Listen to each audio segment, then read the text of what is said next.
Assalamualaikum warahmatullahi wabarakatuh. Innal hamdalillah nahmaduhu wa nasta'inuhu wa nastahdihi wa nastaghfiruh. Wa na'udzu billahi min shururi anfusina wa min sayyiati a'malina. Man yahdihillahu fala mudilla lahu wa man yudlil fala hadiya lahu. Asyhadu an la ilaha illallah wahdahu la syarika lahu. Wa asyhadu anna sayyidana Muhammadan 'abduhu wa rasuluhu. Allahumma shalli wa sallim wa barik ala سيدنا محمد الفاتح لما أغلق والخاتم لما سبق ناصر الحق بالحق والهدي إلى صراطك المستقيم صلى الله عليه وعلى آله وأصحابه حق قدره ومقداره العظيم. اللهم نور بالكتاب بصري وأتلق بلساني وشرح به صدري واستعمل به جسدي بحولك وقوتك فإنه لا حول ولا قوة إلا بك سبحانك لا علم لنا إلا ما علمتنا إنك أنت العليم الحكيم ولا حول ولا قوة إلا بالله العلي العظيم أما بعد. Alhamdulillah, kita sambung kitab Risalah Tauhid, perbahasan muka surat 103 Rumi, Jawi muka surat 63.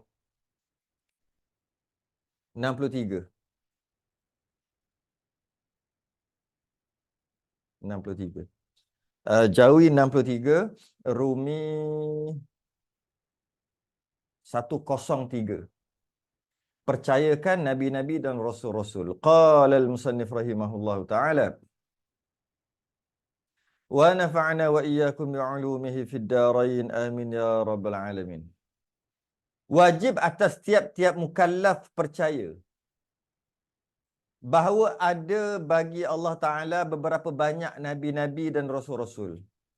Kita dalam membahaskan sekarang ni mudah dah. Perkara-perkara yang berkaitan dengan rasul. Jadi tak banyak syarahan,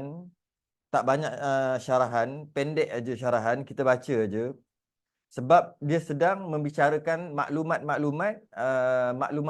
nabi dan rasul. Yang mana katanya wajib atas tiap-tiap mukallaf. Bila sebut wajib, siapa tak buat dosa. Wajib atas tiap-tiap mukallaf, akil dan baligh. Percaya bahawa dia kena percaya, setiap orang mesti percaya. Ada bagi Allah Ta'ala beberapa banyak nabi-nabi dan rasul-rasul. Allah ada utuskan nabi-nabi dan rasul-rasul.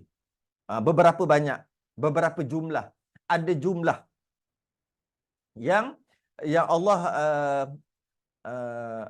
Allah utuskan. Allah lantik sebagai rasul dan nabi. Yang ia jadikan mereka itu, yang Allah jadikan mereka itu sebagai nabi-nabi dan rasul. Kerana memberi rahmat kepada alam. Tujuan rasul ada ni kerana rahmatan lil alamin.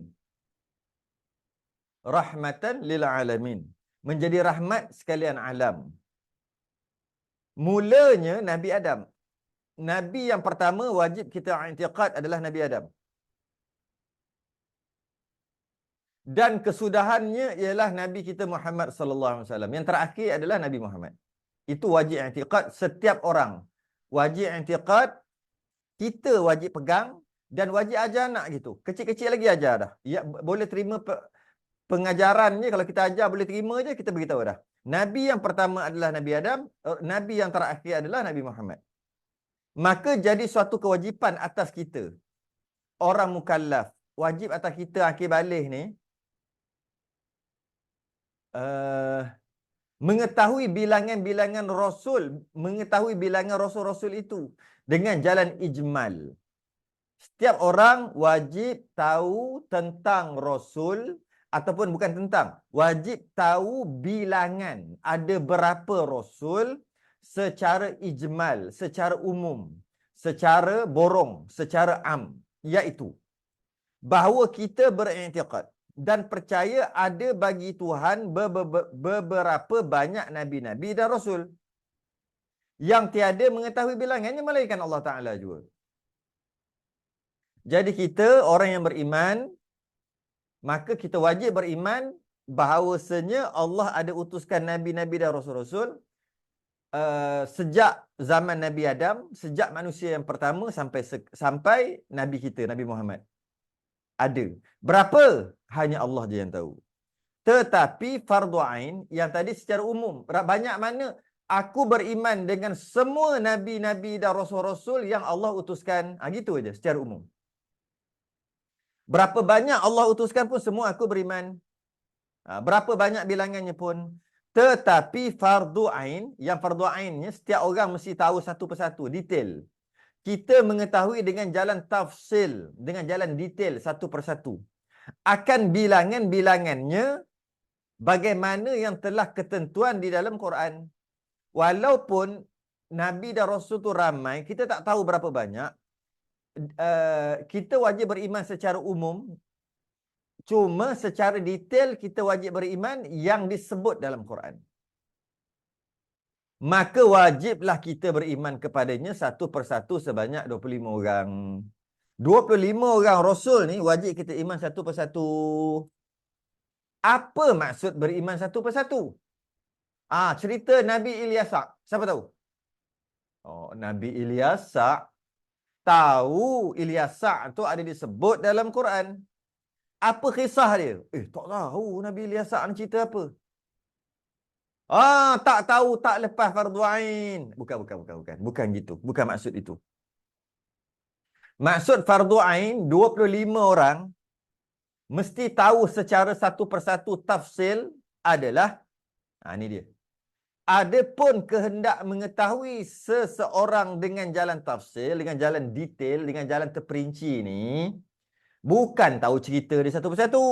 Habis tu, iaitu sekira-kira. Jika ditanya orang akan dia, daripada tiap-tiap seorang daripada Rasul yang 25 orang itu, niscaya dapat dijawabnya dengan bahawasanya ia Rasul. Bukan kena hafal satu-satu nama tu. Sampai kena hafal, sampai kena nyanyi ya.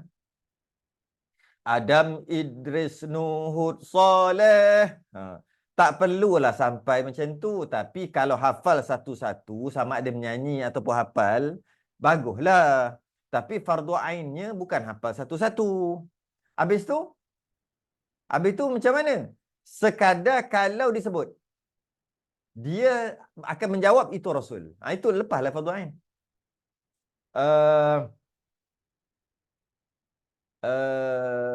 Daud, Nabi.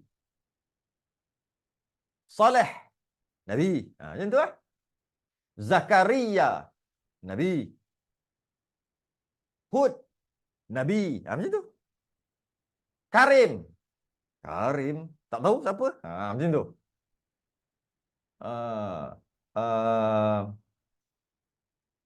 Nuh, Nabi. Shu'aib, Nabi. Zamri mana pula ni? Tak tahu lah siapa. Macam tu. Bila disebut yang betul, itu Nabi. Bila sebut yang salah, tak tahu siapa. Macam tu. Maka jika boleh macam tu, boleh disebut macam tadi tu, yelah, dah terlintas nama Zamri lah. Tak boleh sebut sebut aja muncul. Jadi bila macam tu, Ibrahim, Nabi. Ismail, Nabi. Ibrahim dengan Ismail apa hubungan? Tak tahu. Tetap lepas juga fardu ain. Tak semesti kena tahu hubungan tu. Tak semesti kena tahu juga hubungan. Cuma kena tahu satu-satulah. Kena tahu satu-satu. Bila disebut Luqman. Luqman memang ada dalam Quran. Tapi khilaf ulama. Maka tak tahu pun tak apa. Maksudnya tak tahu Luqman tu siapa, tak apa. Sebab khilaf ulama, Luqmanul Hakim tu kan yang dalam Quran tu kan. Ada kata yang Nabi, ada kata dia bukan. Jadi kalau macam tu tak ada masalah. Adakah perlu dalil untuk sebut nama Nabi tu? Tak perlu. Mana dalilnya? Tak perlu. Mana dalil Nabi Ilyas adalah Nabi dan Rasul? Dalam Quran, mana? Tak perlu. Cuma, bila disebut, dilintaskan nama tu, kita tahu dia Nabi dan Rasul. Cukup. Sebanyak 25 orang. Maka nama Rasul yang 25 tu siapa? Adam, Idris, Nuh, Hud, Saleh, Ibrahim, Ismail, Lut, Ishaq, Yaqub, Yusuf, Ayyub, Syu'ib, Harun, Musa, Ilyasa, Zulkifli, Daud, Sulaiman, Ilyas, Yunus, Zakaria, Yahya, Isa. Ni dia. 25 tu. Yang terakhir 25, Sayyidina Muhammad sallallahu alaihi wasallam alaihi wa alaihim ajma'in. Semua tu. Sebut je salah satu ni, tahu dia adalah Nabi dan Rasul, maka lepas fardu ain. Lagi bagus, tahu cerita setiap seorang. Itu bukan fardu ain, tapi lagi bagus. Kalau cerita kat TV, kita tahu daripada episod yang pertama sampai episod yang ke-60. Kalau kita kenal artis, suami isteri, anak-anak artis. Kalau kita kenal pemain-pemain bola sepak, takkan kita tak kenal nama Nabi-Nabi dan Rasul-Rasul. Yang 25 ni. Patutnya kena kenal lah. Lagi bagus. Lagi baik. Yang terbaik. Kena tahulah. Jadi kalau boleh, ini kenal Jackie Chan. Jackie Chan kenal. Apa nama tu? Salman Khan kenal. Shah Rukh Khan kenal. Tapi kenal, tahu cerita anak berapa orang, isteri macam mana. Semua kenal. Tapi cerita tentang Nabi Zulkifli tak tahu. Cerita tentang Nabi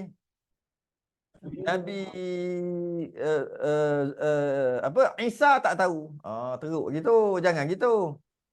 Malulah, tapi tak salah pun. Kenal Jackie Chan, tak kenal, tak tahu Nabi Yahya, okey je. Tak tahu cerita. Tapi kena tahu Nabi Yahya tu Nabi dan Rasul. Okey je. Okay. Habis. Okay. Bilangan Nabi-Nabi dan Rasul-Rasul adalah bilangan Nabi-Nabi itu tiada diketahui banyaknya. Tak tahu banyak mana Nabi-Nabi dan Rasul, hanya Allah je tahu. Inilah qaul, pendapat yang terlebih utama. Inilah pendapat yang utama, yang muktamad lah kita boleh kata. Daripada qaul yang menetapkan bilangan mereka itu. Jika dibandingkan dengan pendapat yang menetapkan berapa orang ada Nabi, berapa orang ada Rasul, dengan pendapat ulama yang mengatakan Nabi dan Rasul tu tak tahu berapa, cuma yang wajib 25, yang itu, yang tak tahu berapa tu lebih afdal, lebih baik, lebih aula, lebih muktamad. Kerana apa? Kerana ditakuti barangkali termasuk orang yang bukan Nabi. Kalau dia kata Nabi ada 400 orang, bukan, kalau dia kata Rasul ada 400 orang, macam mana kalau Rasul ada cuma 313 orang? Maka dia telah menambah berapa puluh orang tu sebagai Nabi, sebagai Rasul. Nabi lah Rasul. Kalau dia kata Nabi ada 140,000 orang, macam mana kalau sebenar-benarnya Nabi cuma ada 123,000 aja? Contoh je tu. Maka dia seolah-olah telah menambah Nabi yang lain. Sedangkan dia bukan Nabi. Itu dia kata kat sini. Kerana ditakuti barangkali termasuk orang yang bukan Nabi. Takut-takut yang bukan Nabi pula dimasukkan jadi Nabi. Sebab angka tu lebih. Atau terkeluar orang yang betul Nabi. Ataupun sebenarnya Rasul ada 313. Dia kata Rasul ada 300. Maka dia telah tolak. Dia tak tolak, tapi seolah-olah menolak 13 orang lagi. Baik, jangan letak angka. Cakap je, seberapa banyak aku beriman. Kan lagi bagus. Itu pendapat yang muktamad. Jangan tetapkan. Tetapi pada setengah riwayat ada juga pendapat ulama. Ada yang menyebut sehingga 124,000 orang Nabi. Nabi ada 124,000 daripada sejak Nabi Adam sampai Nabi kita, penutup segala rasul, penutup segala Nabi. 124,000. Ramainya Nabi. Ya ramai, tapi tahun pun beribu-ribu-ribu tahun. Memang padanlah dengan Nabi 124,000 tu. Ada ulama kata gitu. Dan yang jadi rasul daripadanya sebanyak 313 orang. Ada ulama kata rasul 313, Nabi 124,000. Cuma yang baik mana? Jangan letak angka lah. Banyak mana pun aku beriman lah. Tak kisahlah berapa angka pun. Itu yang afdal, yang terbaik. Dan yang wajib diketahui satu persatu sebanyak 25 orang. Tahu satu persatu 25 orang aja. Maksud tahu satu persatu tu maksud tadi itulah. Bila disebut namanya, kita boleh yakin itu Nabi. Bila sebut nama yang salah, kita kata yakin itu bukan Nabi. Ya. Bagaimana namanya yang tersebut di atas ini. Dan pangkat ulul azmi daripadanya ialah 5 orang yang ada pangkat lebih daripada lain, lebih daripada nabi-nabi yang lain, diberi pangkat. Maksudnya dari sudut kalau kita letak pangkat tu, dia lebih. Dia panggil Rasul Ulul Azmi. Ulul Azmi ini orang yang mempunyai azam yang tinggi. Azam lah. Kalau kita mati kan dia bunyi ulul azam. Ulul azam. Jadi azam itulah azam tu. Yang kita bahasa Melayu berazam tu. Kalau hidup kan dia ulul azmi. Okay.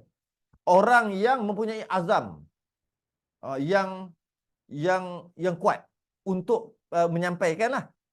Berapa orang? 5 orang. Iaitu Nuh, Ibrahim, Musa, Isa dan Nabi Muhammad SAW. 5 orang yang ada pangkat. Yang mempunyai azam ataupun yang menerima cobaan yang sangat tinggi. Cobaan dia, ya Allah, tak boleh terbayang. 5 orang. Yang lain cobaan juga, tapi 5 orang ni lain macam dia punya cobaan. Dan yang mempunyai syariat sebanyak 6 orang. Yang mempunyai syariat sebanyak 6 orang. Ini pendapat yang pertama. Dia ada 2 pendapat. Pendapat yang pertama, Nabi yang mempunyai syariat adalah 6 orang sahaja. Iaitu Nabi Adam, Ibrahim, Musa, Isa, Nuh dan Nabi Muhammad SAW. Nabi yang ada, yang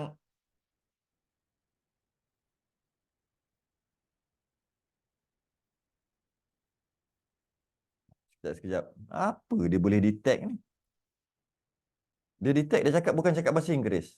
Dia suruh cakap Malay. Memanglah Malay. Okay. Alright.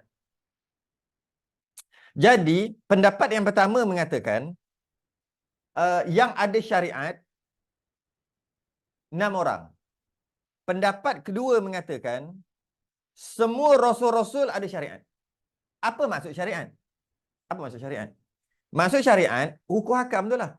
Mudah kata fiqh. Mudah kata gitu. Benda yang halal, ada yang haram, ada yang najisnya nak cuci macam mana, apa yang boleh makan, apa yang tak boleh makan, kan? Nak semayang cara-cara macam mana, berdiri ke, berguling ke, menungging ke, apa ke, kan? Itu dia panggil cara-cara ibadah. Syariat zahir. Pendapat yang pertama mengatakan syariat zahir, ada syariat zahir tu maksudnya fiqh ni, yang cara semayang, cara apa ni, ibadah zahir, 6 orang aja. Pendapat yang kedua, tidak. Bukan 6 orang. Semua rasul. Kita ambil pendapat yang dalam kitab kita dulu. Jadi pada Nabi Adam, pada ketika zaman Nabi Adam, dia ada syariat dia. Syariat tu yang halal haram lah. Apa yang boleh makan, apa yang tak boleh makan. Kita tak tahulah apa syariat dia. Sebab lama sangat. Cuma kita dapat teka. Sampai dekat kita, syariat Nabi Adam boleh kahwin adik-beradik. Itu syariat dia. Boleh kahwin adik-beradik. Jadi bila boleh kahwin adik-beradik, kenapa kita boleh teka macam tu? Sebab kalau tak kahwin adik-beradik, nak kahwin dengan siapa anak-anak Nabi Adam tu? Manusia pertama kan? Kita dapat teka. Kita dapat kaji. Apa yang halal, apa yang haram. Tak tahulah waktu tu makan dinosaur ke apa ke. Kalau kata ada dinosaur lagi waktu tu, halal haram. Dia ada syariat sendiri. Okay. Mungkin makanan laut tak boleh makan kot. Makanan darat je boleh makan. Ataupun mungkin makanan laut saja boleh makan, makanan darat tak boleh makan. Tak tahu. Tapi ada syariat. Cara semayang dia. Cara semayang pun ada cara. Tak tahu macam mana. Tapi ada cara semayang. Bukan macam kita. Bukan macam kita. Mungkin semayangnya cuma sekadar sebut je, baca je, dah kira semayang, dan sebagainya. Itu zaman Nabi Adam. Masuk zaman, bukan masuk. Nabi Ibrahim juga dia ada syariat. Syariat dia sendiri. Maksudnya cara semayang. Sebab ada semayang. Setiap Rasul ada semayang dia. Cara semayang, apa yang boleh makan, apa yang tak boleh makan, macam mana cara cuci najis, semua berbeza. Anjing tu mughallazah ke tidak, babi macam mana, semua ada. Berbezalah pula dengan Nabi Adam. Syariat baru. Nabi Isa ada syariat baru juga. Apa yang boleh makan, apa yang tak boleh makan, apa cara semayang. Nabi Nuh ada yang baru juga. Macam mana nak kahwin, apa yang boleh kahwin. Masa zaman Nabi Nuh, tak boleh dah kahwin adik-beradik. Zaman Nabi Adam dan Idris, katanya boleh lagi kahwin adik-beradik. Cuma nak kahwin adik-beradik itu, kalau contoh anak Nabi Adam ada 41 orang anak Nabi Adam. Jadi yang boleh kahwin, walaupun boleh kahwin adik-beradik, tapi tak boleh kahwin, anak Nabi Adam ni kembar. 20 kali Siti Hawa, dia mengandung 20 kali. 20 kali beranak lah, 20 kali mengandung. Setiap sekali kandungan kembar 2, yang last sekali 1. Jadi maknanya 41 orang lah. Nak kahwin tak boleh kahwin sama-sama dalam kandungan tu. Dia kena kahwin dengan kandungan lain. Dia kena adik-beradik yang kandungan lain. Itu syariat waktu tu. Nabi Idris tak diberitakan. Kita mungkin kata, mungkin zaman Nabi Idris tu pun masih lagi boleh kahwin adik-beradik kot. Kita boleh kata gitu lagi lah. Tak adalah riwayatnya. Tapi Adam, Idris, Nuh, Nabi Nuh tak boleh dah kahwin. Adik-beradik tak boleh dah. Nak kahwin sepupu, masa tu dah ada sepupu kan. Anak sepupu, boleh kahwin. Begitulah syariat Nabi Muhammad SAW juga. Yang kita sekarang lah. Ada mughallazah, babi dengan anjing, kena basuh 7 kali, najis nak macam mana, semua ada dah. Syariat zaman Nabi Musa lain. Zaman Nabi Musa, syariatnya yang last sekali tu lelaki ke perempuan? Yang last sekali tu lelaki. Lelaki. Anak Nabi Adam yang terakhir adalah lelaki. Dan dia seorang Nabi. Dia seorang Nabi. Anak Nabi Adam yang tak kembar tu adalah lelaki. Namanya Syith. Syith. Nabi Syith. Nabi Syith ni dia ada terima suhuf. Dia ada terima suhuf. Sebab Nabi-Nabi dan Rasul dia terima sama ada kitab ataupun suhuf. Dia terima suhuf. Jadi yang seorang tu adalah lelaki, Nabi Syith. Dia terima 10 suhuf. Jadi yang 41 tu kata sama kromosom manusia dengan manusia. Iyalah, itulah yang itu pun Allah, kajian-kajian macam ni iyalah dia dipertikaikan. Sebab benda apa benda kajian, benda atas angin. Semua orang boleh sebut. Dan bila kajian macam tu, semua orang boleh bantah. Jadi saya tak berminat lah nak cerita. Tapi memang betul lah. Yang ke-41 tu yang dia kata tu sama dengan kromosom manusia tu. Ya, betul. Cuma tu lah. Bila kajian, yang ni kata gini, betul, yang ni petikai, semua boleh petikai. Mentang-mentang benda lama, semua tak boleh nak dakwa dia tu betul. Memang semua dakwa dia betul. Yang berlaku profesor tu kan, profesor perempuan tu kan, yang cerita tentang sejarah tu kan, apa nama profesor tu lupa dah, dengan orang lain yang tu kan dia jadi panas sekejap. Sebab apa? Benda lama, benda kajian. Bila benda kajian, dia kata begini. Kawan ni kata apa ni, kata macam tu, mana bukti dia? Lama profesor Salihah, ya kot. Alah, profesor yang terkenal tu lah. Yang duk viral tu lah, profesor tu lah. Yang cerita tentang sejarah tu lah, kanturah tak kanturah lah. Jadi benda tu benda lama dan benda kajian. Jadi bila ada orang yang kata gitu, ada orang yang menidakkan, mencari bukti, kata mana bukti yang sedap, semua boleh bercakap. Jadi benda macam tu benda atas angin. Sama lah juga bab kromosom ni, sama lah. Benda-benda yang boleh boleh diterima dan boleh ditolak. Tak salah diterima dan tak salah ditolak. Okey? Jadi uh, uh, syariat Nabi Muhammad memansuhkan syariat lain. Kalau dalam pendapat dalam kitab kita kata ada 6 syariat, dia memansuhkan. Sehinggalah Nabi Isa AS nanti turun nak bunuh Dajjal, turun untuk mematahkan salib, kan? Nabi Isa dia ada syariat dia sendiri. Tetap juga dia akan, bila dia turun nantilah. Ketika zaman dia ikut syariat dia lah. Bila dia turun nanti, tetap juga dia akan ikut syariat Nabi. Maksud semayang macam kita. Apa yang boleh makan, apa yang tak boleh makan, semua sama macam kita. Walaupun dia tu Nabi Isa yang ada syariat sendiri. Tapi hanya pada zaman dia je. Kerana syariat Nabi Muhammad dia adalah syariat yang terakhir dan dia telah memansuhkan, membatalkan syariat yang lain. Itu pendapat yang pertama. Dan itu dari sudut syariat. Apa yang halal, apa yang haram, apa boleh makan, tak boleh makan tu kan, cara semayang sebagainya. 6.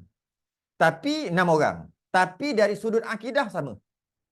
Dari sudut akidah sama.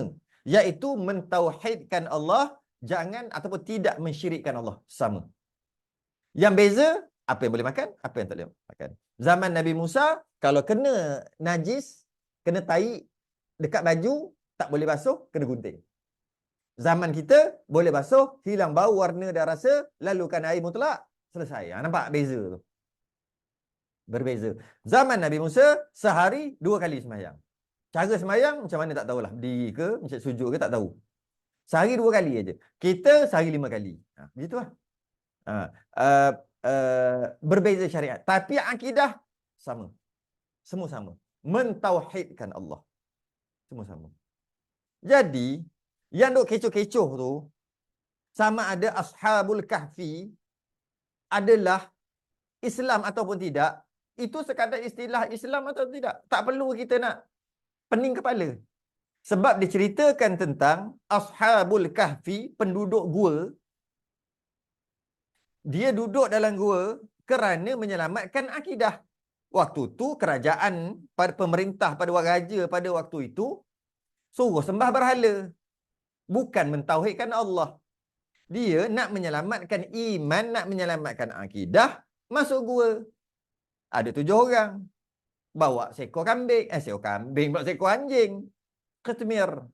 Kemudian tidur. Bila tidur, bangun-bangun 309 tahun. Baru jaga. Dia tak perasan. Tak apalah. Zaman tu zaman bila? Zaman sebelum zaman Nabi pastinya. Adakah dia sebelum zaman Nabi Isa ataupun kemudian? Tak penting. Yang penting dia nak selamatkan akidah dia dan dicerita dalam Quran dan dipuji. Bila dia dipuji, Quran puji maknanya akidah dia yang sama. Iaitu akidah mentauhidkan Allah. Tu yang dia nak selamatkan. Sebab tu dia masuk dalam gua. Jadi, adakah dia tu Kristian ataupun Islam? Tak payah. Tak payah cerita. Sebab dia tu mentauhidkan Allah. Dia nak selamatkan diri dia tu dia masuk gua.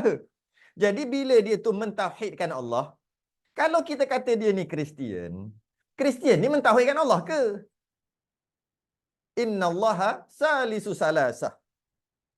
Ditolak fahaman yang mengatakan Tuhan tu 3 dalam 3, 3 dalam 1, 1 dalam 3 tu. Jadi bila kita sebut Kristian, mesti Tuhan dia 3. Sebab tak ada Kristian yang mengaku Tuhan dia 1. Cubalah tanya. Ada tak Kristian yang mengaku Tuhan dia 1? Mana ada, semua dia kata Tuhan dia 3. Tuhan, Kritus, Jesus dengan Rohul Kudus. Yang dia kata roh Maryam lah. 3. Kalaulah kita dia nak pakailah istilah Arab sekalipun.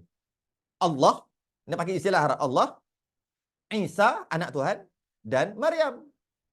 Tetap juga 3. Jadi adakah Ashabul Kahfi itu Kristian? Lah, Kristian tu Tuhan dia 3. Kalau Tuhan dia 3, diceritakan dalam Quran dan dipuji mereka ini 7 orang, maknanya Tuhan kita ada 3 ke? Jadi tak payah sembang dah sebenarnya. Simple aja. Habis tu zaman apa?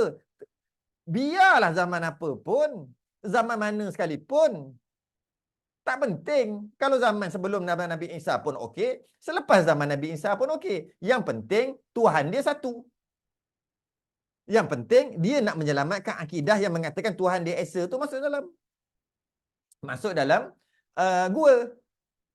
Tu yang penting. Jadi tiba-tiba kita pula nak kata dia ni Kristian. Kristian Tuhan 3 lah. Cuba tanya orang Kristian. Tuhan 1 ke 3? Dia kata 3. Lepas tu orang Kristian pun marah. Orang Kristian pun marah. Apa lah? Tuhan kita 3. Ashabul Kahfi tu. Ashabul Kahfi Tuhan 1 lah. Bila Tuhan 1, tak payahlah. Dia agama tauhid. Agama tauhid. Agama mengesakan Allah. Nak namakan Islam? Namalah. Nak namakan Islam? Namakan Islam. Nak namakan apa? Nama yang penting agama dia tauhid. Mengesakan Allah. Simple. Simple aja. Akhir sekali takut-takut orang faham oleh kerana Ashabul Kahfi itu adalah Kristian, kalau faham dengan maksud Kristian, dan Kristian ada 3 Tuhan, maka okey je 3 Tuhan. Takut tak tahulah. Dia jadi kesan dia sangat panjang. Bila kita kata Ashabul Kahfi itu Kristian, sebab Kristian ada 3 Tuhan. Tak ada Kristian yang kata 1 Tuhan. Semua kata 3. Semua kata 3. Dalam Quran ni cakap innallaha salisu salasa. Diceritakan dah. Tentang Nasara yang ada 3 Tuhan ni. Jadi Ashabul Kahfi agama tauhid. Nak namakan apa? Nama yang penting mengesakan Allah. Tak ada lain lah yang mengesakan Allah ni, Islam aja. Dan itu pendapat yang pertama. Pendapat yang kedua mengatakan setiap rasul ada syariat baru. Jadi kata Nabi Adam, rasul syariat baru. Adam Idris ada syariat baru. Nabi Nuh ada syariat baru. Lepas tu Nabi Hud ada syariat baru. Di antara Nabi Hud dengan Nabi Soleh ada nabi-nabi. Bukan rasul, nabi saja. Nabi-nabi. Nabi-nabi tadi dia akan mengikut syariat Nabi Hud. Jadi maknanya nabi ramai, beratus ribu ramai. Rasul tak ramai, beratus saja, 300 gitulah, kita tak letak angka lah. Rasul tak ramai, nabi ramai, sebab nabi dan rasul berbeza. Okay. Jadi bila macam tu, di antara satu rasul dengan satu rasul ada nabi. Nabi ni akan memperingatkan balik tentang rasul sebelum. Contohnya Nabi Saleh dengan Nabi Ibrahim. Nabi Saleh dengan Nabi Ibrahim berapa ratus tahun? Kita ambil lah 300 tahun. Setelah Nabi Saleh wafat, 100 tahun setelah Nabi Saleh wafat, Nabi Saleh ada syariat dia sendiri. Wafat, kemudian orang dah tak amal dah. Orang dah tak amal.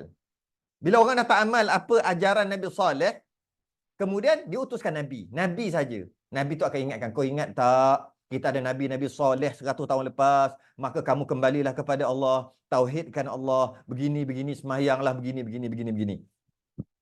Maka jadilah teringat balik. Kemudian selepas 100 tahun, orang lupa balik, diutuskan Nabi lagi. Tapi cara sembahyang, apa hukum hakam sama dengan Nabi Saleh. Sehinggalah Nabi Ibrahim. Nabi Ibrahim diutuskan, syariat baru pula. Syariat baru, cara sembahyang baru, semua baru dah. Tauhid sama, iaitu mengesakan Allah. Kemudian Nabi Ismail dekat yang tu, Nabi Ismail dekat. Nabi Ismail beza lagi syariat. Nabi Lut pun dekat juga dengan Nabi Ibrahim. Ada kata anak saudara Nabi Ibrahim, ada kata sepupu Nabi Ibrahim, Nabi Lut ni. Kemudian Nabi Ishaq dekat ada syariat baru. Kemudian Nabi Yaqub, kemudian Nabi Yusuf, kemudian Nabi Ayub, kemudian Nabi Shu'aib. Nabi Ayub dengan Nabi Shu'aib ni katalah 300 tahun. Setelah Nabi Ayub wafat 100 tahun, orang dah lupa agama. Maka diutuskan Nabi untuk memperingatkan, ingat tak ajaran Ayub dulu. Begitulah. Jadi maknanya, Nabi ni ramai. Rasul ni tak ramai. Jadi Nabi ni apa? Function dia, apa fungsi dia? Dia mengingatkan balik ajaran Rasul sebelum. Sampailah Nabi kita, stop. Penutup segala Rasul. Bila penutup segala Rasul, waktu tu tak ada Nabi yang lain. Kalaulah umat terdahulu, sekarang ni ada nabi-nabi ni. Dah beribu tahun, 1400 tahun. Sepatutnya dah kena ada nabi dah. Orang dah mula menyeleweng. Nabi baru, nabi yang lain sepatutnya ada. Oleh kerana nabi kita penutup segala nabi dan rasul, tak ada dah nabi. Habis tu siapa nak peringatkan kita ni, umat nabi ni? Para ulama. Sebab tu al-ulama warasatul anbiya. Ulama pewaris nabi, waris nabi. Jadi sekarang kita ikut ulama. Setiap 100 tahun akan ada satu ulama yang timbul. Mujaddid akan ada. Setiap 100 tahun. Begitulah perumpamaan, setiap 100 tahun akan ada Nabi. Pada umat terdahulu. Oleh kerana kita tak ada Nabi, kita ada ulama. Itu hebatnya umat Nabi SAW. Tak perlukan Nabi yang lain. Tak perlu. Cukup sekadar ulama diutuskan, kita dah boleh dengar. Walaupun dah beribu tahun. Kita masih lagi solat, macam mana Nabi solat? Walaupun dah beribu tahun. Dengan ulama' tadi tu. Dengan pesanan-pesanan ulama' yang ada. Jadi oleh sebab tu ulama' ni tak boleh buat main-main. Jangan buat main-main dengan ulama'. Ulama' dia waris Nabi. Pewaris Nabi. Kalau masih lagi boleh ada Nabi, ulama' tu Nabi. Cuma tak boleh je ada Nabi sebab Nabi kita dah penutup dah. Maka dia adalah warasatul anbiya. Dan itu janji Nabi. Janji Nabi kita. Setiap zaman akan ada, takkan lupa, takkan pupus, takkan hilang Islam. Sentiasa ada ulama mengingatkan sehinggalah nak kiamat nantilah. Nak kiamat nanti, habis lah. Orang tak sebut pun nama Allah dah nanti. Itu nak kiamat. Habis. Jadi pendapat dalam kitab kita cuma 6 orang je ada syariat. Pendapat dalam syariat yang lain mengatakan ada 300 lebih lah. Maksudnya ada setiap Rasul tu ada syariat baru. Tak kisahlah mana satu pun. Kita syariat Nabi kita juga. Dan yang terima kitab wajib diketahui. Yang terima kitab wajib tahu. Yang terima kitab mungkin lebih 4 orang. Tapi yang wajib tahu dengan tafsil dengan satu persatu 4 orang. Iaitu yang tersebut dalam Quran. Nabi Dawud Zabur. Nabi Musa Taurat. Nabi Isa Injil. Bukan Bible Injil. Nabi Muhammad SAW Al-Furqan. Ataupun kita dikenali dengan Al-Quran. Jadi Nabi Daud Zabur. Sebab terlalu lama dah tak timbul lah cerita Zabur. Nabi Musa Taurat. Dah jadi Old Testament dah jadi tu. Nabi Isa dah jadi tu maksud telah diubah hingga menjadi Old Testament. Nabi Isa dah jadi New Testament daripada Injil. Nabi Isa terima kitab Injil. Akhir sekali jadi Bible. Old Testament, New Testament. Diubah. Nabi Muhammad Quran, dan Allah janji nak jaga sampai kiamat. Quran takkan diubah, takkan boleh ubah. Sanya telah bersetuju segala umat atas mengatakan, setuju sekalian umat atas mengatakan anbiya itu setengah dengan setengahnya ada yang lebih dari yang lain.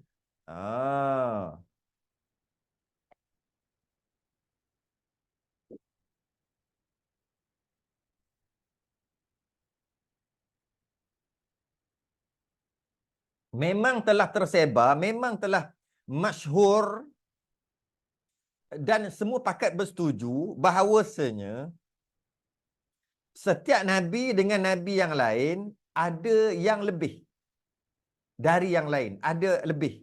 Maksud Nabi ni lebih sikit, pangkat lebih sikit. Macam tu ada. Maka pada tentang kelebihan itu tidak dapat kita tentukan. Stop kejap. Ada orang tanya, Ustaz, kenapa Injil banyak diubah? Injil banyak diubah sebab Injil asal tu dia gini tau. Sebenarnya Injil asal dah tak ada. Kerana mereka memang dikisahkan bahawasanya pendeta, orang-orang alim lah kita kata, orang-orang alim Injil masa zaman Nabi Isa diangkatlah. Nabi Isa diangkat umur 33 tahun, awal je sekejap je Nabi Isa menyampaikan, lepas tu dah kena angkat. Maka kita panggil orang-orang agama, bukan orang alim, orang-orang agama. Orang-orang agama dia ubah Injil tu. Ubah sehingga kan tak tahu mana betul mana salah dah. Sehingga hilang Injil ni. Setelah berapa ratus tahun saya terlupa, 300 tahun ke 200 tahun lepas pada tu, baru ditulis balik. Jadi maknanya Injil ni adalah tulisan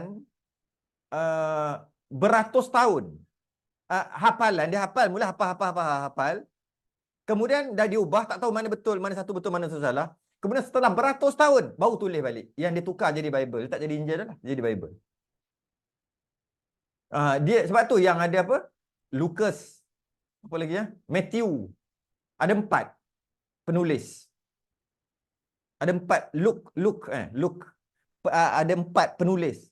Penulis ni beratus tahun selepas Nabi Isa diangkat baru tulis. Itu dia jadi Bible tu. Kenapa dia ubah? Sebab orang agama dia ubah. Memang ada riwayat dalam hadis ada cerita. Janganlah jadi kamu seperti umat-umat terdahulu yang orang agamanya ubah ayat suci mengikut hawa nafsu. Mengikut hawa nafsu. Asalnya dalam Injil tu qadim. Qadim banyak makna kan? Qadim. Antara makna qadim yang lepas. Makna qadim tua. Makna qadim tu. Dan makna qadim dari sudut ketuhanan Allah yang tidak ada permulaan. Qadim. Qidam. Jadi antara orang panggil qadim juga dia tukar jadi father. Father tu kan apa maksudnya orang lama. Asalnya father tu maksudnya bukan ayah. Maksudnya lama. Lama tu maksud dulu dah ada. Akhir sekali kalau kita mengaji sifat 20 kita panggil qidam. Tapi dia bila sebut father, dia faham father tu maksud ayah. Itu jadi ayah ada anak. Itu dia ubah. Jadi kenapa dia ubah? Orang agama dia ubah. Orang agama dia ubah. Dan ditulis pula, dihafal dan ditulis pula setelah beratus tahun. Saya tak ingatlah dia ada detail-detail dia berapa ratus tahun ditulis. Oleh 4 orang. Yang didakwa pengikut Nabi Isa. Yang didakwa Hawariyun. Itu semua dakwaan-dakwaan. Itu yang ada the last supper. Makanan terakhir Nabi Isa makan kali terakhir. Dia kata. Makan terakhir. Sebelum disalib. Dia kata disalib. Semua dia kata. Tahu lah. Dia memang orang agama dia ubah. Orang agama dia. Dan yang ubah tu ada kena-mengena dengan Yahudi. Yahudi yang ubah sekali. Sebab Yahudi itu Taurat. Diorang bermusuh. Yahudi. Nanti dia akan cerita tentang bab Yahudi tu. Jadi setiap rasul betul dia ada pangkat dia ada lebih ada kurang. Tapi tidak dapat kita tentukan. Kita jangan tentukan ini nabi ini lebih lagi. Oh Nabi Zakaria lah lagi lebih daripada Nabi Yahya. Oh kita tak boleh kata gitu, tak boleh. Tetapi rasul-rasul yang berpangkat ulul azmi itu terlebih afdal daripada rasul-rasul yang tiada berpangkat ulul azmi. Yang boleh kita letak pangkat hanya ulul azmi saja. Pertama yang paling Nabi yang paling nombor 1 Nabi kita Muhammad SAW. Yang kedua Rasul ulul azmi. Tambah lagi yang 4. Yang 4 lah. Campur Nabi kita 5 lah. Lepas tu semua Rasul-Rasul. Habis Rasul Nabi Zakaria dengan Nabi Ilyas mana lebih? Kita tak boleh. Kita tak dibenarkan untuk tentukan. Oh Nabi Isa lagi power. Nabi Nuh lagi Nabi Nuh termasuk ulul azmi ya. Nabi Hud lagi hebat. Tak boleh. Yang hanya boleh letak Nabi kita, kemudian Rasul ulul azmi 4 orang, lepas tu semua Rasul sama. Kita tak boleh letak. Kita tak boleh kata Rasul ni Nabi lebih lagi, tak boleh. Malah lagi kita tak boleh kita kata Nabi Musa dengan Nabi Khidir. maka lebih lagi Nabi Khidir. Tak boleh kata gitu. Tak boleh. Tapi ada orang kata gitu. Nabi Khidir lebih hebat daripada Nabi Musa. Sebab tu Nabi Khidir buat macam mana Nabi Musa dan sebagainya kan. Cerita Nabi Khidir dengan Nabi Musa tu. Sedangkan tak boleh. Tak boleh kata gitu. Tak boleh. Sebab Nabi Musa ulul azmi. Bila Nabi Musa ulul azmi, dia lebih daripada Nabi yang lain. Uh, maknanya yang mempunyai cita-cita yang kuat dan Tuhan dan tahan menanggung sabar. Itu maksud ulul azmi. Sangat banyak ujian yang Allah bagi dan dia sangat sabar. Yang ulul azmi ni. Maka kita boleh letak dia sebagai rasul yang terbaik, rasul yang mempunyai azam yang tinggi berbanding dengan rasul yang lain. Itu saja. 5 ni je. Nabi Ayub juga dia mempunyai kesabaran yang tinggi.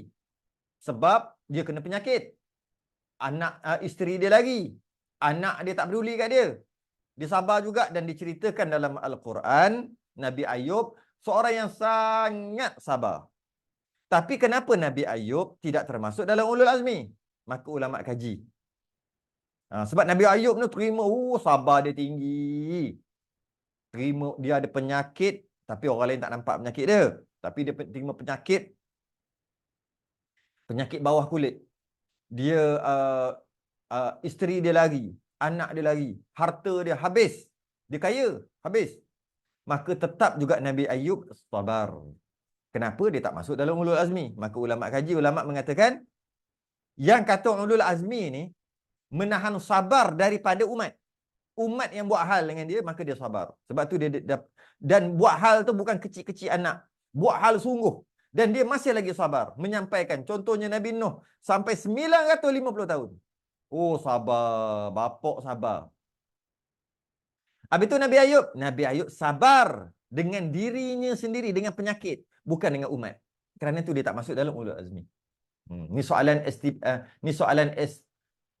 stam. Soalan stam. Mengapakah Nabi Ayub tidak tergolong dalam Rasul ulul azmi, sedangkan di dalam Quran menceritakan tentang Nabi Ayub adalah orang yang sangat sabar? Jawapannya adalah Rasul ulul azmi tak termasuk Nabi Ayub kerana Rasul ulul azmi diberi pangkat ulul azmi kerana dia sabar terhadap umatnya dalam menyampaikan. Sedangkan Nabi Ayub dia sabar dari sudut menerima penyakit. Dia tengok penyakit, dia sabar. Maka yang paling afdal daripada sekalian anbiya dan rasul-rasul ialah Nabi Muhammad sallallahu alaihi wasallam nombor 1. Memang Nabi kita nombor 1 lah. Kerana syariatnya kekal hingga ke hari kiamat. Maka dia boleh kita letak. Nabi kita nombor 1, boleh kita letak. Sebab syariatnya kekal sampai hari kiamat. Syariatnya itu memansuhkan syariat rasul-rasul yang telah lalu. Kalau rasul yang telah lalu boleh pegang anjing, dimansuhkan tak boleh pegang anjing. Kalau dulu cara basuh najis gini, dimansuhkan dengan syariat Nabi kita. Maka Nabi kita ni paling afdal lah. Nombor 1 lah. Sebab dia boleh memansuhkan rasul yang lain. Syariat rasul yang lain. Yang telah lalu. Sekalian umat jadi umatnya. Dan semua umat jadi umat Nabi. Ramailah. Ia memberi syafaat kepada faslul qada. Faslul qada ni ketika semua sedang mauqif menunggu untuk perbicaraan di hari kiamat. Beribu tahun berdiri menunggu penantian untuk bicara sama ada ke neraka atau ke syurga. Lama penantian dia.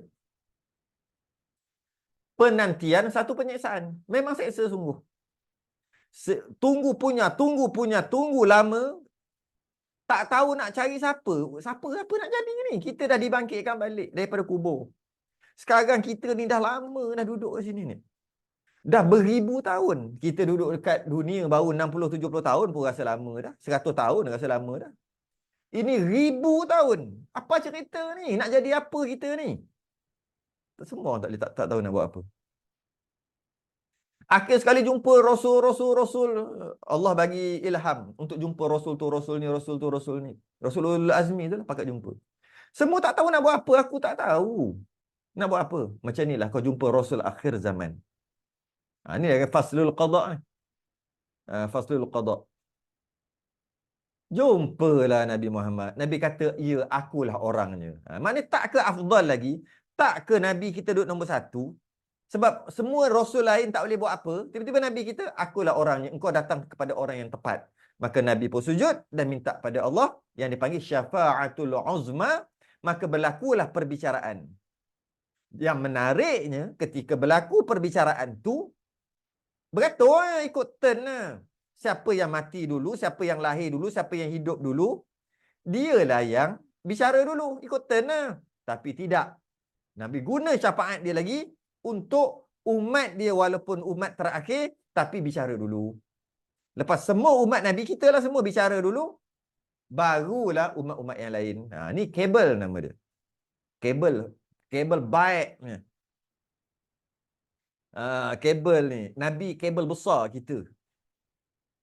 Maka dengan faslul qada pada hari kiamat, maka itu bermakna Nabi kita yang terbaik ataupun yang paling afdal. Dan banyak masyaqqah yang didatangkan orang kafir ke atasnya. Banyak masyaqqah kepayahan yang Nabi kita terima. Kita bacalah kitab Badrut Tamam setiap hari Rabu. Semalam lah. Setiap hari Rabu. Isnin, Rabu pertama, Rabu kedua, Rabu keempat. Badrut Tamam. Nabi kena macam-macam. Nabi kena macam-macam. Masyaqqah. Kepayahan. Yang orang kafir datangkan ke atas dia. Berbanding dengan Rasul yang lain. Maka Nabi kita tetap juga yang nombor satu. Okay. Bagaimana yang berlaku di dalam tarikh kehidupannya. Tarikh ni tawarikh lah, sejarah. Bagaimana yang berlaku dalam sejarah kehidupan Nabi. Pada menyeru manusia kepada Allah Ta'ala. Dalam nak menyeru manusia kepada Allah Ta'ala tu, macam-macam Nabi kita terima. Itu yang paling afdal, nombor satu Nabi kita. Yang kedua, afdal. Boleh kita letak pangkat dia, nombor dua. Iaitu Nabi Ibrahim. Kenapa Nabi Ibrahim? Kerana ia sabar atas perintah Tuhan menyembelih anaknya Nabi Ismail. Nabi-Nabi yang lain tak disuruh sembelih anak. Oleh kerana itu adalah suruhan yang sangat susah untuk dibuat. Ujian yang sangat besar. Maka dengan dan sabar, kerana sabar ia Nabi Ibrahim dilontar oleh kaumnya ke dalam api di dalam masa pemerintahan Raja Namrud. Yang pertama, suruh sembelih anak. Yang kedua, ketika Namrud tak puati dengan Nabi Ibrahim, nak baling Nabi Ibrahim ke dalam api yang besar, Namrud. Baling pula api yang sangat besar tu, tak boleh nak campak, tak boleh. Akhir sekali kena pakai apa benda tu? Yang buat kayu macam ni, letak kat sini, tarik, betul? Lepas. Benda tu. Bendalah tu. Sebab apa? Sebab nak dekat tak boleh, api besar sangat. Sampai kena pakai bendalah tu. Nabi Ibrahim sikit pun tak takut, Nabi Ibrahim sikit pun tak cedera. Apa dia panggil? Manjani. Pelik tu, manjani. Katapul. Apa tu? Bendalah tu lah. Saya tak kerti apa nama dia. Macam lestik tu lah. Macam tu lah. Tujuannya macam lestik tu. Tarik, lepas, pergi. Sebab apa? Sebab tak boleh dekat. Benda tu. Jadi bila macam tu, ada yang kata dia buat macam jongkat macam apa? Jongkat-jongkit lah. Macam tu, letak Nabi Ibrahim kat sini, jatuhkan batu kat atas. Maka Nabi Ibrahim pun masuk dalam api. Tak boleh dekat, besarnya api tu. Oi, dengan Raja Namrud. Yang Raja Namrud ni, suruh siapa nak pergi jumpa, kena merangkak. Tunduk kepala. Namrud ambil kaki dia. Yang pakai kasut, tak pecat kasut. Letak atas kepala. Siapa Tuhan? Tanya dulu. Engkau Tuhan wahai Namrud. Bau angkat kepala. Engkau nak apa? Macam tu punya raja Namrud ni. Nak mengadap macam mana dengan raja yang zalim. Nabi Ibrahim tetap juga pergi. Sehingga macam-macam cubaan yang dia terima, maka dia duduk nombor 2. Boleh letak nombor 2. Yang ketiga afdal ialah Nabi Musa. Kerana sabar atas kezaliman Firaun kepadanya masa kecilnya. Kecil-kecil lagi Firaun dah buat macam-macam. Kalau tak adalah isteri Firaun tu, Asiah tu, Asiah banyak membantu Nabi Musa. Tapi daripada kecil lagi Nabi Musa kena seksa dengan Firaun. Apa yang kena seksa? Ia telah dimasukkan ke dalam tempat bakar roti. Tempat bakar roti yang sedang api menyala tetapi terselamat daripada terbakar. Masuk dalam microwave, oven. Firaun masukkan dalam tu, bakar. Tapi tak terbakar. Itu kecil. Dia tak kira besar lagi. Kena kejar dengan Firaun. Kemudian pula umat dia tak nak, umat dia banyak songeh. Senang cerita macam tu lah. Bani Israel banyak songeh. Macam-macam dapat manna wa salwa. Banyak songeh lagi. Nak macam-macam. Takkan burung je kami makan. Kami nak juga makan benda lain. Nak juga makan kari. Nak juga khutuk. Nak juga sup. Asyik burung. Weh, burung dari syurga tu. Habis tu, dapat makanan, tak, macam-macam hal. Suruh perang, tak nak perang. Ada 12 kabilah Bani Israel ikut Nabi Musa. Bila nak minum, ada satu berebut, bergaduh. Terpaksalah wa izistasqa Musa liqaumihi faqul nadrib bi'asakal hajar fanfajarat minhu 12 aina. Keluar, terpaksalah Nabi Musa ketuk batu, keluar 12 air mata. Supaya setiap satu kabilah tak bergaduh. Banyak hal. Sedangkan Nabi kita, ketika tak ada air cuma ada sikit. Nabi masukkan jari dia, masukkan tangan dia. Air jadi banyak. Daripada satu sumber pakat-pakat minum, berpuluh orang. Beratus orang pakat-pakat minum. Menandakan kita ni senang untuk bersatu sebenarnya. Umat Nabi. Umat Nabi Musa tidak. Macam-macam hal. Lepas tu pula, bila Nabi Musa menjanjikan tanah yang bahawasanya Bani Israel akan duduk kat situ, iaitu Palestin. Dia panggil tanah yang dijanjikan. Nabi Musa janji. Tapi dengan syarat kena masuk sini. Sampai je separuh jalan, dia orang tak mau ikut. Dia orang kata tempat tu tempat ji bertandang lah. Macam-macam hal. Kena perang lah, kena itulah, takut mati lah. Akhir sekali, berundur. Dia orang berundur. Nabi Musa je masuk.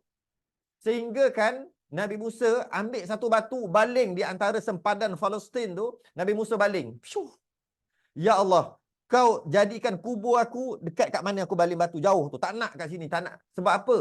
Sebab tu umat dia teruk sangat. Akhir sekali, dapat dekat penduduk-penduduk Palestin yang ada sekarang. Tiba-tiba, dorang ni yang mengaku Zionis Israel ni, tiba-tiba dia kata itu tanah yang dijanjikan. Ni perangai dia. Sebab tu dia nak sangat tanah Palestin. Sampai sekarang ni yang duduk bom-bom tak habis-habis lagi ni. Sebab dia kata itu tanah yang dijanjikan oleh Moses, Nabi Musa. Dah engkau yang lari dulu. Siapa suruh lari dulu tak duduk kat situ? Kenapa tak nak masuk waktu tu? Kata tempat ji bertendang. Maksud ji bertendang tempat yang tak elok lah. Tengah padang pasir. Masa tu lah. Lepas tu pula kena perang, nak kena itu, kena ini, kena berjalan jauh. Kau yang tak nak, kau dah patah balik kan? Kemudian diberi kepada umat lain. Yang kau nak ambil balik, kenapa? Ni dia orang. Itu cerita yang sampai sekarang. Macam-macam lah sebab-sebab yang lain. Itu antara sebab yang nak sampai sekarang. Sebab Nabi Musa janji kat dia tanah tu. Dekat Palestin. Nabi Musa janji. Cuba dia tak nak. Tiba-tiba dia nak balik. Maka yang ikut Nabi je lah yang duduk kat situ. Yang ikut Nabi Musa saja yang duduk dekat situ. Tak ramai. Tiba-tiba dah beranak pinak dah sampai sekarang, nak ambil balik. Dia minta kat Nabi Musa. Tu dorang ni perangai dorang. Dia panggil tanah yang dijanjikan. Padahal dia lagi, bukan dia lah, keturunan dia lagi. Ini perangai huduh Bani Israel pada waktu tu.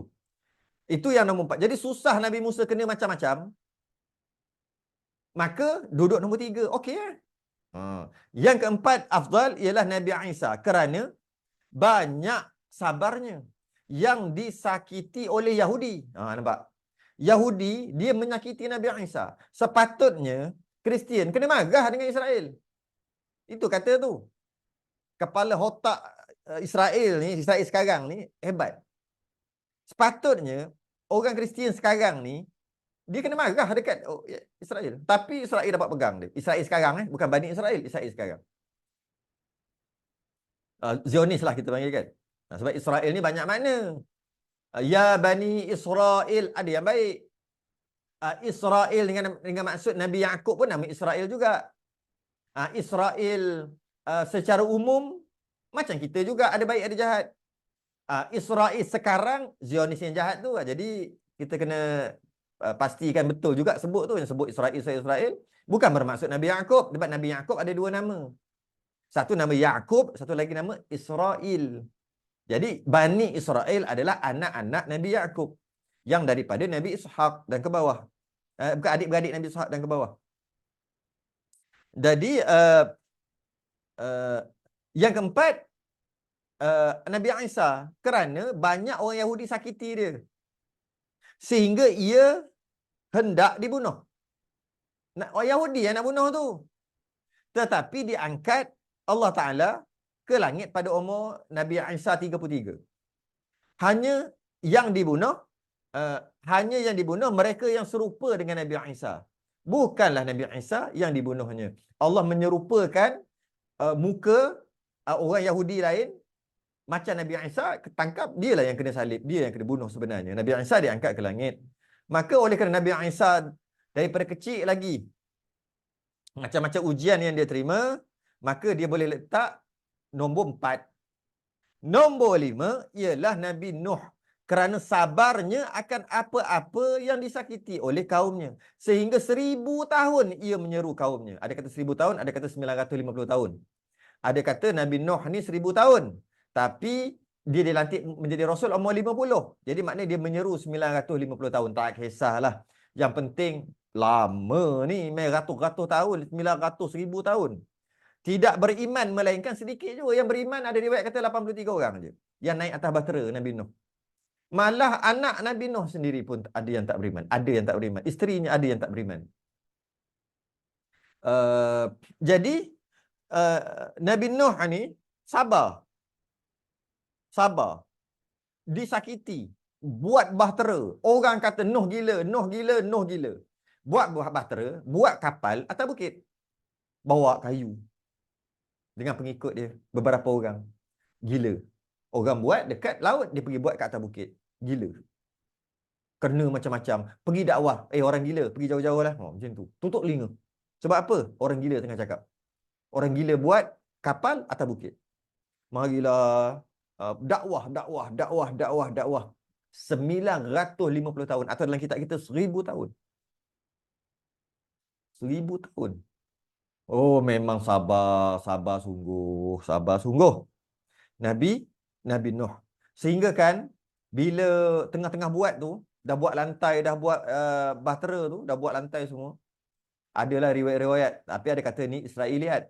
Ada kata tidak. Tak apalah kita buat cerita kan. Ada yang orang buta. Ada ramai orang pergi berak dekat dalam tu. Sebab dengkinya dekat Nabi Nuh. Dia dengki. Maka pakak-pakak pergi berak. Bukan dengki lah. Dia tak nak. Nuh, kau duduk diam. Dia menyampaikan. Nabi Nuh kan kira Rasul menyampaikan. Kau duduk diam. Tak apa. Akhir sekali marah-marah pakak-pakak pergi berak, pergi kencing dalam bahtera dia. Yang batu tu tak siap lagi. Kencing, berak, busuk. Macam mana Nabi Nuh pening paling, macam mana aku nak buat ni, kena basuh ni. Penuh, besar. Besar bahtera tu. Kapal tu besar. Akhir sekali, balik fikir dululah macam mana nak buat rancangan. Tak payah, rancangan Allah lebih sempurna. Wa makaru wa makarallah wallahu khairul makirin. Perancangan Allah lebih sempurna. Macam mana? Ada seorang buta nak berak juga. Allah, dah lah buta. Tapi nak pergi ke sana takut. Sebab tak nampak buta. Dia minta orang tolong bawa aku pun nak berak juga ah. Noh ni semang serabut aku. Aku pun nak berak juga. Pergi sampai busuk sangat, yang hantar dia kata kau pergi naik sendirilah, ni jalan dia. Dah dekat dah tu dekat depan. Dia pegang naik batu tu. Aku tak tahan nak bau busuk. Nanti aku tunggu kat bawah ni. Pergilah naik orang buta tu. Naik, nak berak dah pun tergelincir. Licin kan, tai. Penuh tai. Tergelincir. Tersembam muka. Yang buta tadi celak. Hei, nampak? Wow. Wow. Turun elok-elok aje. Mana tongkat kau Kau nampak? Kau tahu tak? Maka viral lah. Viral lah pada waktu itu. Kau tahu tak? Tai ini sebenarnya ubat. Aku daripada buta sekarang dah celik. Ubat. Ya. Aku ada sakit kulit dekat sini. Kau cuba ambil tai tu. Pergi naik ambil tai. Yalah elok lah. Macam tu lah. Yalah. Pakak balik dua orang ni. Apa lagi? Viral lah. Masuk WhatsApp lah. Waktu tu tak tahulah macam mana. Viral. Semua orang dengar. Ada orang percaya, ada orang tak percaya. Tak apalah yang tak percaya. Yang percaya tu pergi, anak dia ada sakit kembung perut, pergi ambil tai itu, sapu kat perut. Oh, lega.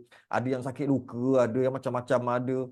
Ada yang muntah-muntah, campur air minum kot. Agaknya, dia tak tahu dia buat macam mana. Pakak-pakak makin viral lagi. Akhir sekali, pakak-pakak ambil licin. Tu kata, wa makaru wa makarallah. Semua orang merancang. Wallahu khairul makirin. Perancangan Allah sempurna. Akhir sekali, licin. Licin. Ada yang tak puas hati lagi. Oh, macam mana ni? Macam mana ni? Aku pun nak ubat tak dapat. Kau lambat. Aku sempat ambil lah sikit tai ni. Tai ubat power ni. Macam mana nak buat? Macam ni. Akhir sekali kokok. Kokok. Orang Kelantan panggil kokok. Apa benda? Apa lah kokok? Kokok apa kokok? Maksudnya, dah tak ada dah. Licin. Licin mon kokok ni. Apa kokok? Apa istilah? Macam, apa apa dia panggil? Ambil lah sekali dengan kayu-kayu tu. Kikis. Kikis. Kokok tu kikis. Ya, kikis. Ambil kayu. Kayu ni pun mujarab maksudnya ambil. Sebab ada kesan-kesan tai sikit. Ada kesan-kesan air kencing sikit ni. Jadi kalau rendam ni boleh buat ni. Muka berseri ke apa ke benda ni. Oh, sampai kikis. Maka licin. Tak perlu buat apa dah. Licin. Nabi Nuh, alhamdulillah, selesai. Sambung buat bahtera. Jangan main. Perancangan Allah. Tapi Nabi Nuh, dia terima banyak lah. Orang kata dia gila, orang kata macam-macam. Sampaikan apa yang dia buat. Padahal tak kena-mena dengan orang pun. Orang siap berak apa semua. Maka bolehlah letak dia nombor 5. Selain daripada 5 ni, haram letak nombor. Jadi kita boleh kata, Nabi yang paling afdal, Nabi Muhammad. Nabi yang kedua, yang afdal yang kedua, Nabi Ibrahim. Yang ketiga, Nabi Musa. Yang keempat, Nabi Isa. Yang kelima, Nabi Nuh. Yang keenam, Nabi Zakaria. Tak boleh. Haram hukumnya, tak boleh. Yang keenam, Nabi Ilyas. Tak boleh. Yang ketujuh, tak boleh. Yang lebih itu macam mana? Masuk yang keenam, seterusnya, semuanya sama. Macam itulah, kita kata semua sama. Jadi nombor 6 adalah semua rasul-rasul. Macam tu. Nombor 7 adalah semua nabi-nabi yang bukan rasul. Boleh sebut. Yang tu boleh. Dalam grouping boleh. Nombor 6 semua rasul. Nombor 7 semua nabi-nabi yang Allah utuskan. Nombor 8 semua para malaikat. Boleh. Nak buat grouping. Tapi kalau nak letak satu-satu haram, tak boleh. Hanya ni 5 ni je boleh. Letak numbers. Wallahu alam. Cukup setakat tu dulu. Kita masuk akan datang, wajib melebihkan pengetahuan pada Nabi kita. Wajib kita tahu dalam banyak-banyak rasul, wajib kita tahu Nabi kita lebih sekali. Bukan Nabi lain, Nabi kita. Ada soalan panjangnya. Pada zaman sekarang terlalu banyak pendapat dan kekeliruan dalam syariat menyebabkan orang yang baru masuk Islam atau baru terbuka hati nak kenal agama tersalah dengan syariat yang benar, sampai ada di antara mereka yang mengikut pegangan Wahabi dan Syiah. Adakah Allah. Adakah mereka dimaafkan dengan pegangan tersebut sebab banyak sangat kekeliruan hingga mereka tak tahu nak beza yang mana betul, yang mana salah? Adakah mereka dimaaf? Tak maaf. Malah saya pun pernah Islamkan lah seorang ni, orang Cina. Ya. Tapi lepas pada tu dia tak datang jumpa dah, hilang. Tahu-tahu dia duduk dengan orang Iran. Jumpa dekat apa nama tempat tu? Jumpa dekat Tesco. Saya jumpa dia dekat Tesco, dia tengah makan dengan orang Iran. Yes. Tak boleh buat apa Syiah. Syiah. Ataupun mungkin Wahabi sebagainya. Adakah dimaafkan? Tak maaf. Tak maaf. Sebab apa kata tak maaf? Sebab setiap orang hendaklah diwajibkan dia untuk mencari akidah yang benar. Maka dia kena carilah. Jadi dia kena cari lah. Kalau kata maaf, tak maaf. Jadi siapa yang bertanggungjawab? Kerajaan ada tanggungjawab dia. Orang-orang yang menyampaikan ustaz-ustaz ada tanggungjawab dia. Macam itulah. Macam mana? Tak maaf. Tak maaf. Kalau Syiah, Wahabi, tak maaf. Cuma kadang-kadang pegangan dia bertukar jadi pegangan kufur. Ada juga. Itu kufur terpaksa nasib. Macam mana Syiah yang kufur? Tuan-tuan.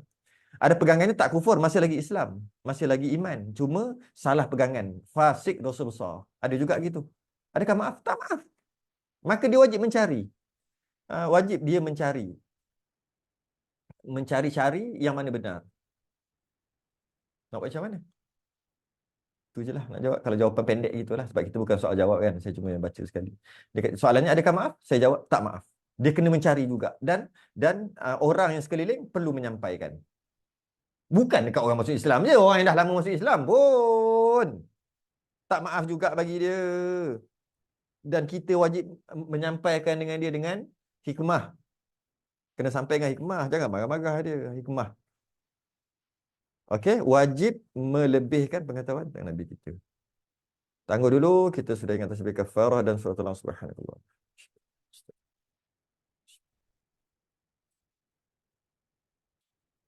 Baik, rakaman risalah tauhid daripada awal sampai sekarang ada dalam YouTube nanti. Assalamualaikum warahmatullahi wabarakatuh.